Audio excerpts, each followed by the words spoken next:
عیسائی مسلمان دونوں جھگڑا کر رہے ہیں, غوث اعظم گزر رہے ہیں, جھگڑا ہو رہا ہے. عیسائی مسلمان سے کہتا ہے ہمارے نبی عیسیٰ علیہ السلام نے مردے زندہ کیے, تمہارے نبی نے بھی کو کیا تو بتاؤ. مسلمان پڑھا ہوا نہیں تھا, حالانکہ نبی پاک نے بڑے مردے زندہ کیے, پڑھا نہیں تھا, بتا نہ سکا. غوث اعظم کے کان میں آواز گئی تو جا کے عیسائی کا بازو پکڑ کے جھنجھوڑا, فرمانے لگے کیا کہا تم نے, میرے مصطفیٰ نے مردہ زندہ کیا تو بتاؤں. فرمایا تو نبی پاک کی چھوڑ, میں غلاموں کا غلام ہوں, میں غلاموں کا غلام ہوں, مجھے بتا کون سا مردہ زندہ کرنا. تو چھوڑ حضور کی بات نہ کر, میں غلاموں کا غلام ہوں, مجھے بتا کون سا مردہ زندہ کرنا ہے. پرانی قبر پہ لے گیا, کہنے لگا جی اگر نہ ہوا تو غوث اعظم فرمانے لگے جو تو کہے گا وہ میں کروں گا. تو کہنے لگے اگر ہو گیا تو,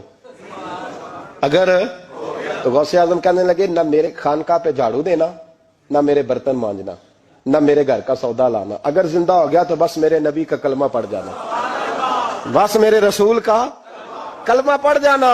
اللہ اکبر. اس نے جو سب سے پرانی قبر تھی نا, وہ کہتا ہے یہ ہمارے دادا نے بھی نہیں دیکھا تھا بندہ کون ہے. اس قبر پہ کھڑا ہو کہنے لگا اس کو زندہ کریں.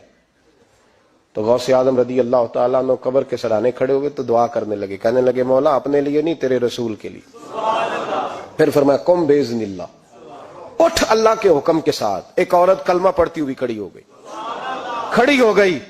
اور کھڑی ہو کے اس نے پہلا جملہ کہا تو کمال کر دی. کہنے لگی میرے نصیب دیکھو, میں بنی اسرائیل کی تھی, عبد القادر تیرے صدقے جاؤں, تو نے مجھے کھڑا کیا ہے تو اللہ نے مجھے مصطفیٰ کا کلمہ پڑھنے کی توفیق دے دی, تیرے قربان جاؤں عبد القادر, تیری کیا بات ہے.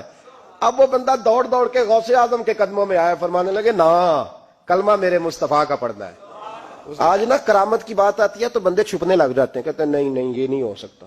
بڑا مدافعانہ سا عمل, بڑا شرمندہ سا لب لہجہ جی. وہ غوث پاک ایک دن ایک صاحب کرامت بیان کر رہے تھے تو بڑے جھجک کے حضور غوث اعظم, میں نے کہا تو بیٹھ مجھے بیان کرنے دے, تو ڈر رہا ہے کرامت سے ڈر رہا ہے, مجھے بیان کرنے دے, میں بیان کرتا ہوں, مجھے بیان کرنے دے.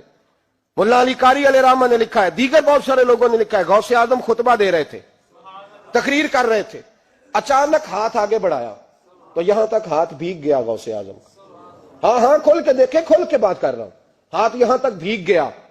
مرید کہتے ہیں ہم نے پوچھا حضور پانی بھی کوئی نہیں, ہاتھ بھیگ گیا. میں چپ کر کے سبق پڑھو, شاگردوں کو پڑھا رہے, چپ کر کے سبق پڑھو. تھوڑی دیر گزری, چند گھنٹے تو ایک قافلہ آ گیا, سارے لوگ پانی میں بھیگے ہوئے ہیں.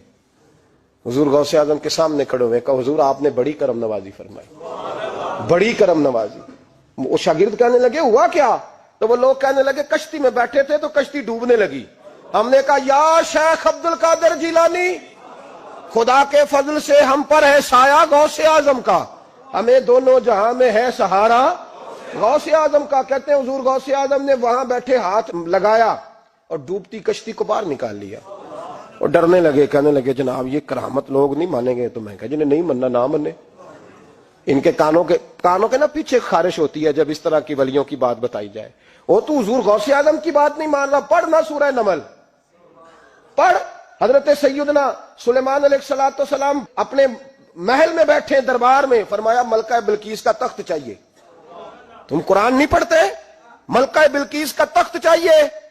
تو ایک جن اٹھا, اس نے کہا دربار برخاست ہونے سے پہلے, دربار کے برخاست ہونے سے پہلے, بے شک آپ 5 منٹ میں برخاست کر دیں تخت آ جائے گا, ہزاروں میل دور تھا.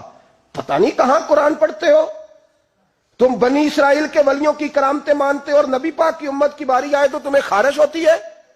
شرمندہ سا لب و لہجہ. ہمارا لب و لہجہ شرمندہ نہیں, اس لیے کہ ہم تو جیتے اور زندہ ہی ولیوں کے نام کی برکت سے ہیں. ہمارے لب و لہجے میں تمہیں شرمندگی نہیں ملے گی. ہم اس طرح بیان نہیں کرتے کہ کوئی کیا کہے گا تو بچ کے جملے. حضرت سلیمان سے کہا آپ کا دربار برخاست ہونے سے پہلے, آپ نے فرمایا نہیں بھائی اس سے بھی پہلے چاہیے. ایک اٹھا, اندہ علم من الکتاب, جس کے پاس کتاب میں سے کچھ علم تھا, پورا علم نہیں تھا اس کے پاس, کتاب میں سے. حضرت آصف بن برخیا تو کہنے لگے حضور میں نہ لے آؤں. تو میں کب لاؤ گے؟ انہوں نے کہا پلک جھپکنے سے نہ. اگر سارے بولے تو لطف آئے گا. پلک جھپکنے سے پہلے. آپ نے فرمایا چل لا کے دکھا.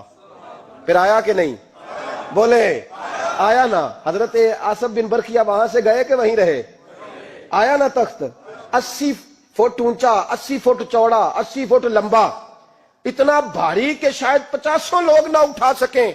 وہ آیا سامنے رکھا تو حضرت سلیمان کہنے لگے یہ کیا ہے؟ تو جناب آصف بن برخیہ کہنے لگے ھذا من فضل ربی، یہ میرے رب کا، اور جن پر نرا فضل ہے ان کی یہ شان ہے جن کو اللہ کے وبشر المؤمنین بان لهم من اللہ فضلا کبیرا، محبوب اپنے غلاموں کو خوشخبری دے دے کہ تیرے غلاموں پر میرا بڑا فضل ہے، فضل نہیں فضل کبیر ہے۔ تو جن پر نرا فضل ہو وہ تو بغیر جائے تخت لے آئے، اور جن پر فضل کبیر ہو وہ ڈوبتے ہوئے مرید کو ہاتھ ڈال کے بچا نہیں سکتے، وہ نہیں بچا سکتے۔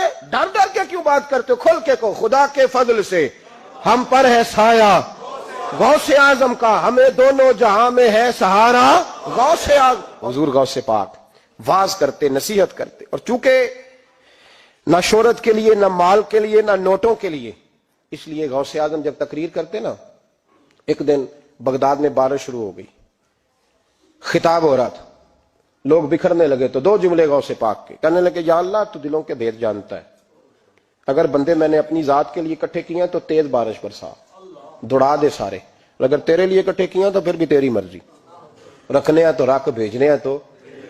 حضرت یحییٰ کہتے ہیں سارے بغداد میں بارش ہوتی تھی، پر جہاں غوث اعظم کی محفل ہوتی تھی وہاں کوئی نہیں ہوتی تھی، وہاں کوئی نہیں ہوتی تھی۔ غوث اعظم تقریر کرتے کبھی کبھی وجد آتا تھا۔ وجد کس کو کہتے ہیں؟ وجد کبھی کبھی آپ کہتے نہیں کہ